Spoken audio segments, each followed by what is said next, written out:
हमने पहले पढ़ा था पैमाने के समान प्रतिफल। अब पढ़ते हैं पैमाने के प्रतिफल में 3 पार्ट थे। समान पैमाने के समान प्रतिफल, पैमाने के वर्धमान प्रतिफल, पैमाने के ह्रासमान प्रतिफल। अब आज पढ़ेंगे हम पैमाने के वर्धमान प्रतिफल। पैमाने के वर्धमान प्रतिफल से होता है जैसे कि हम जिस अनुपात में हम परिवर्तनशील उत्पादन बढ़ा रहे हैं उससे ज़्यादा उत्पादन हो रहा है। जैसे देखिए अगली टेबल, ये टेबल दे रखी है, स्थिति 4 स्थिति दिखा रखी है हमने, 1 2 3 4। श्रम और पूंजी की मात्रा हम एक समान अनुपात में बढ़ा रहे हैं। 1:1 इकाई श्रमिक था, 1 पूंजी थी। कुल उत्पादन 1 इकाई हो रहा था। कितना हो रहा था? 1 इकाई हो रहा था। परंतु हमने दोनों को समान मात्रा में बढ़ाया, 1 बढ़ाई, अर्थात 2 1 बढ़ाई 2 हो गई। लेबर भी 2 हो गया, पूंजी भी 2 हो गई। तो उत्पादन 2 इकाई बजाय कितना हो गया? 3 हो गया। तो वर्धमान हो गया। कैसे हो गया? वर्धमान हो गया। फिर हमने 4 किया, दोनों एक ही जगह 4 कर दिया तो कितने हो गई? 12 हो गई। 6 किया तो 22 हो गई। तो ये प्रतिफल बढ़ रहे हैं। कैसे हैं? बढ़ रहे हैं, प्रतिफल बढ़ रहे हैं। तो इसको अपन, और इसकी प्रतिफल बढ़ने से इसका जो कुल स्थिति है, देखिए इसको कॉलम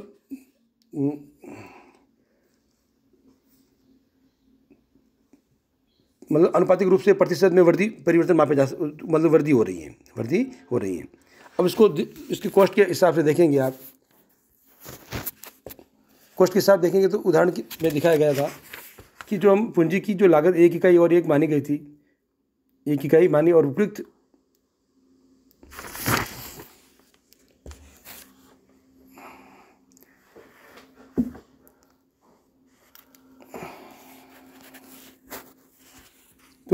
तो इसकी लागत हिसाब देखिए, स्थिति 4 में देखो कुल इकाई 4 उन्होंने लिखा रखी है 21।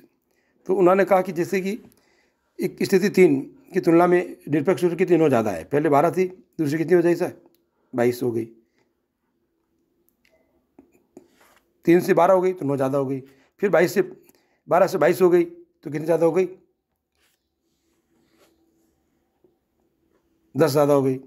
तो बढ़ती हुई जा रही है। अतः हम कह सकते हैं कि हम उत्पत्ति के अनुपातिक परिवर्तन पर विचार करना है, न कि निरपेक्ष परिवर्तन पर। जिससे क्या होगा? हमें एक प्रकार से लाभ की प्राप्ति होगी, वर्धमान प्रतिफल प्राप्त होगा। इसका जो वक्र बनेगा वो इसी प्रकार से बनेगा। हम दिखाएंगे प्रतिमान उत्पत्ति वक्र की सहायता से पैमाने के वर्धमान प्रतिफल दिखाएंगे। पहले 10 था, फिर डायरेक्ट 20 हो गया। अर्थात ये गैप को बढ़ाना है। डायरेक्ट 10 से क्या हो? पहले 1 इकाई 1 था, 10 इकाई था। फिर ए बिंदु पर उसका जो कुल OM रेखा था, फिर उसका वर्धमान डायरेक्ट 3 हो गया, थोड़ा सा गया बढ़ा के B पर दिखाया। फिर कम हुआ, थोड़ा C दिखाया, फिर D दिखाया, तो 10 20 30 इस पर दिखाया हुआ है। अर्थात ये वर्धमान प्रतिफल को दिखाता है, अर्थात इनके बीच में गैप को दिखाता है।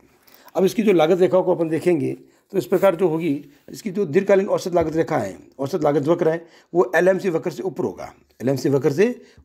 अर्थात सीमांत लागत कम, दीर्घकाल में सीमांत लागत कम होगी, औसत लागत कैसे हो जाएगी? ज़्यादा हो जाएगी। इसलिए हमें पैमाने की किफ़ायतें प्राप्त होती है। क्या होती है? पैमाने की किफ़ायतें प्राप्त होती है। तो पैमाने की जो किफ़ायतें होती हैं, मतलब जो लाभ प्राप्त होता है उस प्रकार से मिला होता है। पैमाने की किफ़ायतें प्राप्त होने के कई कारण हैं जो स्टिकर ने बताया। पहले एक अतिरिक्त क्षमता जिसे टाला नहीं जा सकता। मान लीजिए एक रेल मार्ग में सुरंग का निर्माण किया जाता है जो एक दी हुई ट्रैफिक के लिए आवश्यक माना जाता है, लेकिन वो सुरंग दुगुना ट्रैफिक का संचालन कर सकती है। तो हमें क्या है? अतिरिक्त क्षमता होगी इसके पास। हमने एक के लिए बनाया था, अपन 2 बार उसमें 2 गाड़ी वाहन कर सकती हैं, तो हमें लाभ हो गया। जिस प्रकार एक व्यक्ति की क्षमता को ज़्यादा काम करने की होती है, हमने उसी काम के लिए वो ज़्यादा काम कर लेता है, तो उसकी अतिरिक्त क्षमता से हमें क्या हो जाएगा? उत्पादन ज़्यादा हो जाएगा। उसी प्रकार कई साधनों की इकाई अपेक्षाकृत बड़े पैमाने पर खरीदने पर भी सस्ती पड़ती है। हम एक साथ खरीदते हैं लार्ज स्केल पर, तो उसमें क्या होता है? थोड़ी कुछ सस्ती पड़ती है। सौदा क्या होता है? कमीशन कटौती इत्यादि काट दी जाती है, तो हमें सस्ती पड़ती है। उसमें हमें क्या किफ़ायतें प्राप्त होती है और हमें लाभ की प्राप्ति हो जाती है। उसी प्रकार उत्पादन का पैमाना बढ़ाने पर हमें अधिक विशिष्ट प्रक्रिया प्राप्त हो जाती हैं, अपनानी पड़ती हैं। और लेकिन श्रमिक को छोटे कार्य करने के लिए उसमें दक्षता आ जाती है। इसलिए उसमें क्या होता है? पैमाने की किफ़ायतें बढ़ जाती हैं। चौथा है, पैमाने की किफ़ायतें बड़ी संख्या और सांख्यिकी नियमों के फलस्वरूप प्राप्त होती है। जब बड़ा स्थिति में, अगर बड़ी परिस्थितियों में काम करते हैं तो अधिक नियमितता आ जाती है, स्थिरता आ जाती है। उसका बेनिफिट हमें, और बिक्री की जो हमारी होती है स्टॉक वगैरह, उसकी कॉस्ट लागत कम हो जाती है, तो हमें लाभ की प्राप्ति होती है। तो इसलिए क्या होता है? ये पैमाने की किफ़ायत प्राप्त होती है। इसलिए क्या होता है? इसकी प्रबल शक्तियों के कारण LM सी वक्र AC वक्र के नीचे आ जाता है और हमें लाभ की प्राप्ति होती है। थैंक यू दोस्तों।